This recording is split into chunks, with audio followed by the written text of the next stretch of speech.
From the OUTV Broadcast Center in Los Angeles, California, this is Brief News Brief, a brief look at today's trending news topics, proudly combating the thought police since 2016. Here's your host, James Heaney. I'm James Heaney, and this is your Brief News Briefing. This morning, President Donald J. Trump declared war, a trade war, specifically on China, and this should come to no surprise to people. It was one of the three pillars that he ran on. He said he was going to build a wall to stop illegal immigration, he was going to level the trade playing field to bring back jobs, and he likes popping Tic Tacs and grabbing pussy. So this morning, it didn't surprise anybody when he said he was going to impose $60 billion worth of annual tariffs, specifically towards China. Now, these tariffs are going to be published within the next 15 days, and they're going to target 1,300 lines of Chinese goods. It's everything from, shoes and clothing to electronics and stuff like that, and cars specifically. But the word he kept using was reciprocal. He wants to make sure that we all understand that if they, and this is a quote for him, if they charge us, we'll charge them the same thing. So it's an eye for an eye, a tit for some tits. You know what I mean? But here's the thing. I'm not a Trump cheerleader by any means. If you've been watching this show, you know that.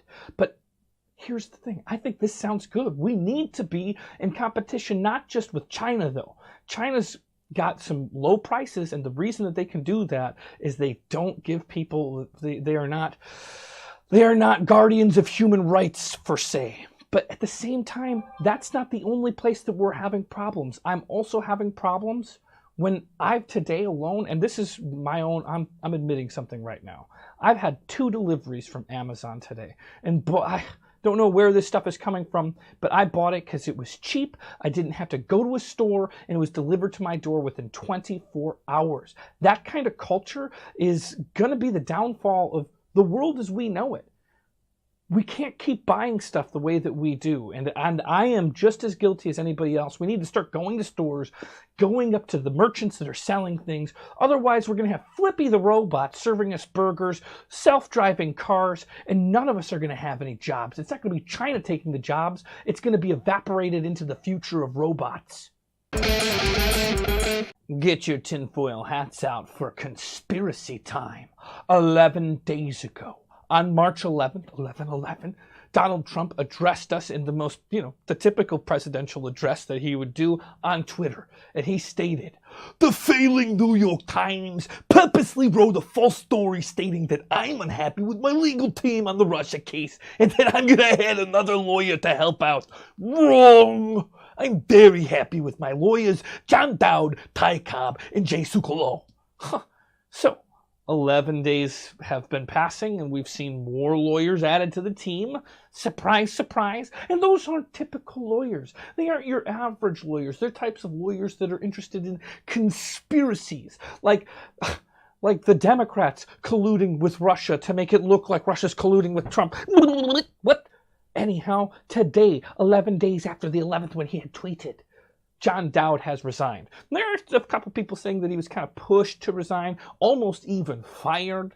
But the reasoning is, let's look at both points of view. John Dowd doesn't feel like Trump's taking his advice. And it was the straw that broke the camel's back when Trump was on a phone call with Putin after the elections and congratulated a dictator on being a dictator. Basically applauded him in his set-up election. Now, Trump, on the other hand, has lost confidence in John Dowd since he's not been as strong, not as galvanized on the statements of Robert Mueller's special investigation team should be ended. So there was a rift growing. But now Trump's legal team it's going to be basically the Alex Jones style legal team. And no longer are we going to be able to go into court like normal people. Everyone's going to need their tinfoil hat. Phew! We dodged another government shutdown just by the hair of our necks. I don't know. Actually, this time must be 3rd time's a charm. We had more than 50 hours to spare. Look at us. We're a functioning government.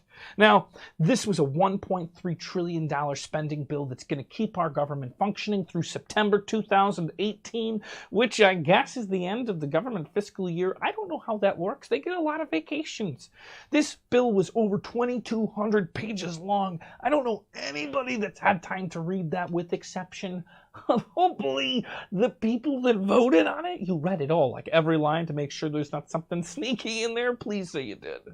Well, some things that have come out that struck my interest is, first, $1.6 billion to build barriers along the U.S.-Mexico border. I know what you're saying. We all thought Mexico was going to pay for the border wall. No, you didn't. You know it was a BS line from a con man. Don't act surprised now. But there are some caveats to that money. The $1.6 billion going towards the border, nearly half of it is going to reinforcing or rebuilding walls that already exist. And on top of that, these barriers are authorized to be built under, this act must be operationally effective designs that have already been deployed by March of last year, which means the recent thing where Trump was in San Diego talking to that Border Patrol agent, being like, we should get clear walls so you can see through them. That's not what we call operationally effective. Operationally effective means they're in operation and they are effective. That is what you would consider a prototype. So that's not going to be eligible for any of this money. There are other things that are kind of neat in this bill that I'm glad about, such as PBS being funded. I didn't even know public broadcast was on the line here. Who could have guessed that Big Bird was at risk and no one's talking about it? That's what happens when you have crazy news. Other things, minor league baseball players got a bump. I think that they might even be getting minimum wage, which I didn't know they weren't. I honestly didn't know that they were getting paid. Whatever. And $11 billion going towards the IRS. And I don't exactly know what that money is going to go to in the IRS, but I imagine they're spending money to make money and give the money to the IRS so that they can effectively squeeze the money back out of us. Hooray for that. And additionally, the Democrats were able to stop Republicans from adding anti-abortion legislation into the bill. And I guess with 2,200 pages to read through, I'm sure we're going to get to learn a little bit more about what's in this bill next week. So stay tuned.